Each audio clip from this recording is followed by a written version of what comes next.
नमस्ते दोस्तों अगर आप 40,000 रुपए एसबीआई के एक mutual fund SBI large and mid cap fund में वन टाइम निवेश करते हैं तो क्या आप यकीन करेंगे यही 40,000 रुपए की छोटी इन्वेस्टमेंट कंपाउंडिंग की पावर से कई गुना हो जाएगी। मतलब कि लाखों रुपए में बदल जाएगी। आइए समझते हैं पूरी कैलकुलेशन के साथ, लेकिन इससे पहले समझते हैं आखिर हमने यही फंड क्यों लिया। यह फंड बिगिनर्स के लिए अच्छा फंड हो सकता है, ऐसा मैं क्यों कह रहा हूँ, आइए समझते हैं। देखिए दोस्तों, मार्केट एक जैसा परफॉर्म नहीं करता है। मार्केट कभी अप ट्रेंड को फॉलो करता है तो कभी डाउन ट्रेंड को, तो कभी कभी मार्केट कई महीनों तक साइडवेज रहता है। अब इसी मार्केट फॉर्मेशन के अकॉर्डिंग हमें रिटर्न मिलता है। आइए इसे एक एग्जाम्पल से समझते हैं। जब मार्केट में डाउन ट्रेंड कंटिन्यू हो रहा हो तो सबसे पहले स्मॉल कैप कैटेगरी काफी तेजी से गिरती है। जैसे मान लो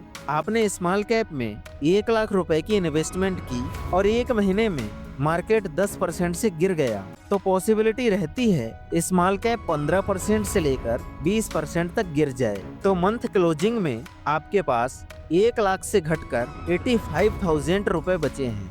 तो ऐसे में आप बिगनर्स हैं इसलिए पैनिक कर जाएंगे और लॉस लेके मार्केट से एग्जिट कर जाएंगे। और वहीं large and mid cap category का कॉम्बिनेशन आपकी साइकोलॉजी को प्रोटेक्ट कर सकता है। आइए समझते हैं आपकी साइकोलॉजी को कैसे प्रोटेक्ट करेगा। दोस्तों, पहली चीज मार्केट परफॉर्मेंस लार्ज कैप से डिसाइड होती है। अगर लार्ज कैप में बाइंग होती है तो मार्केट अप ट्रेंड को फॉलो करता है और सेलिंग आती है तो मार्केट डाउन ट्रेंड को फॉलो करता है। तो यहाँ आप समझ सकते हैं लार्ज कैप कैटेगरी काफी तेजी से गिरने वाली कैटेगरी नहीं है, इसलिए आप लार्ज कैप कैटेगरी को कंसीडर कर सकते हैं। दोस्तों, यहाँ तक आपने वीडियो देख ली है तो चैनल को सब्सक्राइब कर लीजिए और वीडियो को भी लाइक कर दीजिए। आइए समझते हैं इस फंड के बारे में। दोस्तों, इस फंड का नाम है SBI large and mid cap fund direct plan growth. दोस्तों, यह फंड एसबीआई का ही क्यों लिया, इसके पीछे की स्टोरी है। आज के समय एसबीआई भारत की नंबर 1 ईएमसी है। एसबीआई लगभग 12 लाख करोड़ रुपए से ऊपर के म्यूचुअल फंड मैनेज करती है और ऊपर से यह सरकारी है, इसलिए पब्लिक के बीच काफी ट्रस्टेबल है। दोस्तों, यह फंड लार्ज कैप और मिड कैप दोनों कैटेगरी का कॉम्बिनेशन है। दोस्तों, लार्ज कैप ऐसी कैटेगरी है जिसे आप कह सकते हैं यह इंडियन इकोनॉमी का बहुत बड़ा पार्ट है।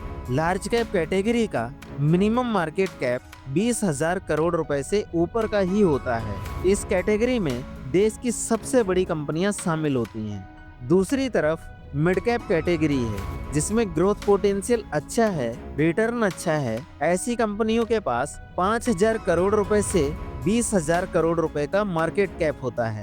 दोस्तों, इस फंड ने अभी तक कैसे रिटर्न्स दिए हैं, आइए इसे देखते हैं। इस फंड ने पिछले एक साल में 4.58% का रिटर्न दिया है और पिछले 3 साल में 15.13% का रिटर्न दिया है और पिछले 5 साल में 14.85% का रिटर्न दिया है। और इस फंड का ऑल टाइम रिटर्न है 16.64% का। और इस फंड का फंड साइज है 40,849 करोड़ रुपए का। दोस्तों, फंड साइज का सीधा मतलब है कि लाखों लोगों ने इस फंड में इतने रुपए का निवेश ऑलरेडी कर दिया है। और जब आप इस फंड में निवेश करेंगे तो आपको कुछ फीस पे करनी पड़ेगी जिसे एक्सपेंस रेशियो कहते हैं, जो है 0.82% का। दोस्तों, यह फंड आपके पैसों की इन्वेस्टमेंट कहाँ करेगा या इसके इन्वेस्टिंग सेक्टर कौन कौन से हैं, आइए इसे देखते हैं। जैसे यह फंड फाइनेंस सेक्टर में 21.63% का इन्वेस्टमेंट करता है और मटेरियल्स में 15.95% का इन्वेस्टमेंट करता है और हेल्थ केयर सेक्टर में 13.70% का इन्वेस्टमेंट करता है और कंज्यूमर डिस्क्रिशनरी में 12.57% का इन्वेस्टमेंट करता है। बाकी आप नीचे देख सकते हैं और किन किन सेक्टर में निवेश करता है। दोस्तों, इन सेक्टर से रिलेटेड कुछ कंपनियां इस तरह हैं, जैसे एचडीएफसी बैंक लिमिटेड जिसमें 3,032 करोड़ रुपए का इन्वेस्टमेंट है और एक्सिस बैंक लिमिटेड जिसमें 1,480 करोड़ रुपए का इन्वेस्टमेंट है और आईसीआईसीआई बैंक लिमिटेड जिसमें 1430 करोड़ रुपए का इन्वेस्टमेंट है, और रेपो लिमिटेड जिसमें 1232 करोड़ रुपए का इन्वेस्टमेंट है, और स्टेट बैंक ऑफ इंडिया जिसमें 1180 करोड़ रुपए का इन्वेस्टमेंट है। इस फंड के पास 89 ऐसी कंपनी है जिसमें यह फंड निवेश करता है। दोस्तों, जैसे जैसे ये कंपनियां ग्रो करेंगी वैसे वैसे आपका पैसा भी ग्रो करेगा। दोस्तों, अगली बात करेंगे, किसी भी इन्वेस्टमेंट से पहले फंड का टेक्निकल एनालिसिस करना जरूरी होता है। जैसे फंड का अल्फा रेशियो क्या है, बीटा रेशियो क्या है, एनएवी क्या है और शार्प रेशियो क्या है। आइए इसे भी समझते हैं। दोस्तों, इस फंड का करंट एनएवी 716 रुपए 86 पैसे है। इसका मतलब हुआ आप इतने रुपए से इस फंड का 1 यूनिट खरीद सकते हैं। दोस्तों, इस फंड का अल्फा रेशियो 2.94 है। इसका मतलब हुआ इस फंड ने अपने बेंचमार्क को बीट करके 2.94% का ज्यादा रिटर्न दिया है, और इस फंड का बीटा रेशियो 0.88 है।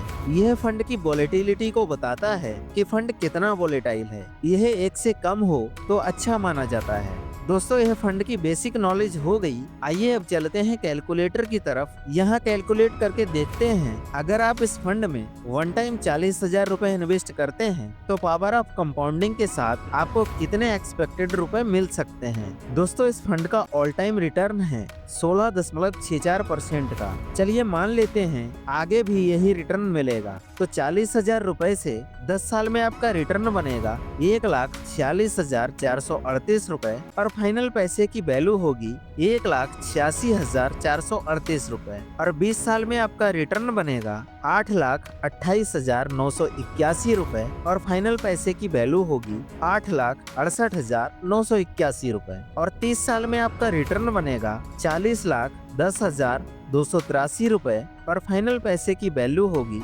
40,50,283 रुपए। और कहीं आपने 40 साल तक निवेश कर लिया तो आपका रिटर्न बनेगा 1,80,38,193 रुपए, और फाइनल पैसे की वैल्यू होगी 1,80,78,193 रुपए। दोस्तों, अगर आप इस फंड में लॉन्ग टर्म तक बने रहते हैं तो आप करोड़ों रुपए का फंड बना सकते हैं। दोस्तों, यह एक्सपेक्टेड रिटर्न है, एक्चुअल रिटर्न्स इनसे कम या ज्यादा हो सकते हैं, इसलिए हम किसी भी इन्वेस्टमेंट की सलाह नहीं देते हैं। किसी भी इन्वेस्टमेंट से पहले आप अपने फाइनेंशियल सलाहकार से सलाह जरूर लें। दोस्तों, अगर आप इस फंड में निवेश करने का प्लान करते हैं तो निवेश कैसे करेंगे, आइए इसे भी समझ लेते हैं। दोस्तों, निवेश 2 माध्यम से किया जा सकता है। आप SIP के माध्यम से मिनिमम 500 रुपए से निवेश की शुरुआत कर सकते हैं, और दूसरा लमसम के माध्यम से मिनिमम 5,000 रुपए से शुरू कर सकते हैं। मैक्सिमम की कोई लिमिट नहीं है, आप जितना चाहें उतना पैसा निवेश कर सकते हैं। और दोस्तों,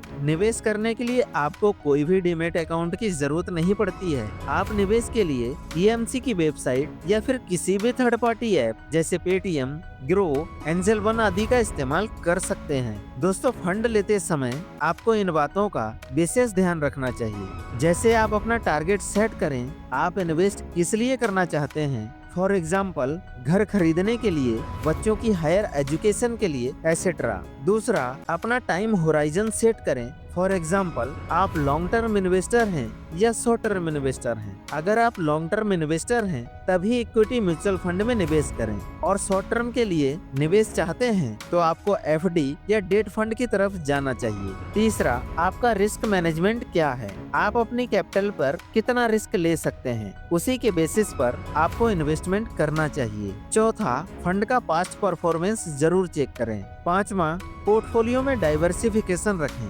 फॉर एग्जाम्पल, सारा पैसा इक्विटी में ना लगाएं, कुछ पैसे दूसरी जगह भी इन्वेस्ट करें। तो दोस्तों, ये थी सारी जानकारी इस फंड के बारे में। अगर वीडियो अच्छी लगी हो तो हम उम्मीद करते हैं आप इस वीडियो को लाइक कर देंगे और जरूरतमंद लोगों के साथ शेयर कर देंगे, और चैनल को भी सब्सक्राइब कर लेंगे। दोस्तों, एक छोटा सा डिस्क्लेमर, इस वीडियो में दी गई जानकारी शिक्षा के उद्देश्य से है। इसमें निवेश करने की सलाह नहीं दी जाती है, क्योंकि म्यूचुअल फंड रिस्की होते हैं, इसलिए सोच समझकर निवेश करें। थैंक्स फॉर वॉचिंग निवेश बाजार यूट्यूब चैनल।